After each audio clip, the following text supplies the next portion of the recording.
Assalamualaikum, halo teman-teman semua. Perkenalkan, nama saya Diana Sapitri. Saya adalah salah satu mahasiswa program studi profesi akuntansi di Universitas Trisakti. Pada video kali ini, saya akan coba menganalisa mengenai resiko yang ada pada perusahaan logistik, yaitu pada PT Kurnia Lautan Semesta. Disclaimer, sebelumnya video ini saya buat berdasarkan analisa pribadi, bukan ajakan atau rekomendasi. Semua resiko ada pada masing-masing investor. Sebelumnya, sebagai pengetahuan untuk kita semua, apa itu manajemen resiko? Jadi, secara sederhana, manajemen resiko adalah proses merencanakan, mengatur, dan mengendalikan kegiatan usaha yang mengandung resiko di dalamnya. Dengan melakukan manajemen resiko, perusahaan dapat meminimalisir resiko yang akan menyerang perusahaan, khususnya di ranah permodalan dan keuangan usaha. Lalu, apa sih faktor resiko yang dapat terjadi pada perusahaan? Yang pertama, ada faktor dari ekonomi, lalu teknologi, hukum, lingkungan, regulasi, geopolitik, dan sosial budaya.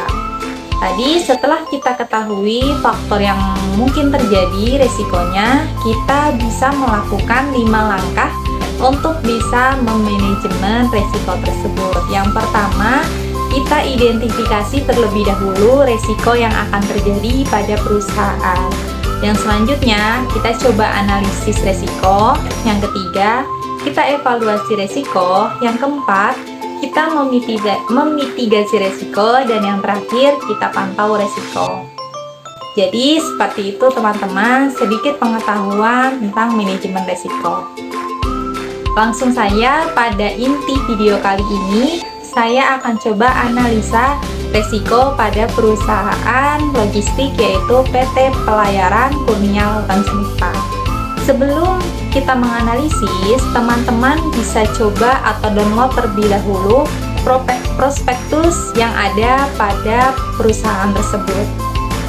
Prospektus yang didapat bisa kita download pada website www.iipo.co.id. Selanjutnya, kita masuk pada pencarian PT Kurnia Lautan Semesta.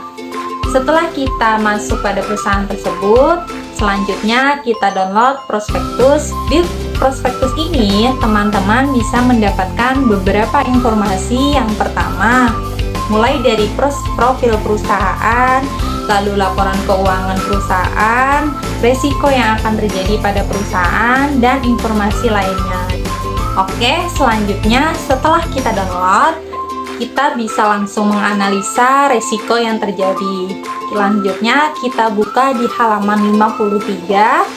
Terlihat jelas di situ ada beberapa resiko. Saya ambil salah satu contoh resikonya, yaitu resiko usaha yang bersifat material, baik secara langsung maupun tidak langsung, yang dapat mempengaruhi usaha dan kondisi keuangan perseroan dan perusahaan anak.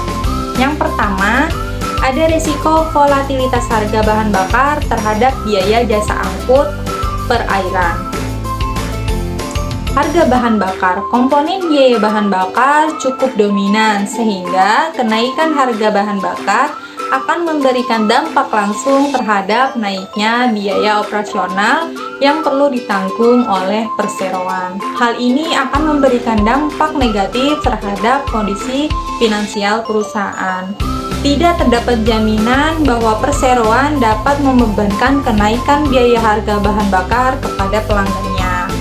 Jadi tadi sudah kita ketahui resiko yang akan terjadi adalah resiko kenaikan harga bahan bakar.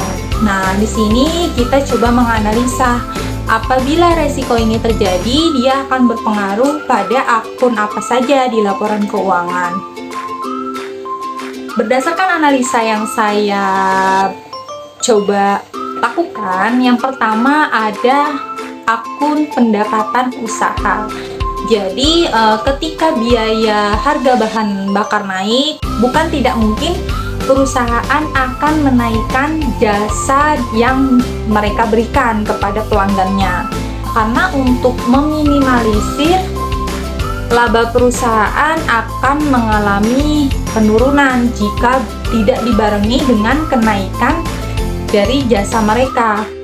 Yang selanjutnya akan berpengaruh jelas pada akun biaya operasional, karena harga bahan bakar mengalami kenaikan, otomatis biaya operasional perusahaan menjadi lebih besar. Yang selanjutnya itu berpengaruh pada akun aset lancar, terutama pada akun kas dan setara kas, karena jika biaya operasional naik, maka kas yang dikeluarkan juga akan semakin besar, seperti itu. Selanjutnya juga yang terakhir akan berpengaruh pada laba perusahaan. Bukan tidak mungkin laba perusahaan akan mengalami penurunan jika harga bahan bakar mengalami kenaikan. Jadi seperti itu ya teman-teman, salah satu contoh menganalisa resiko yang ada pada perusahaan dengan laporan keuangan. Jadi sebelum kita mulai berinvestasi, teman-teman bisa coba analisa terlebih dahulu apakah resiko yang sudah dijelaskan di prospektus ini memberikan dampak yang besar kepada laporan keuangan perusahaan.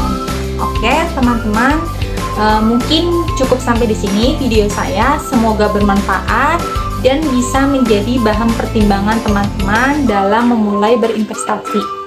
Oke, see you next video. Terima kasih.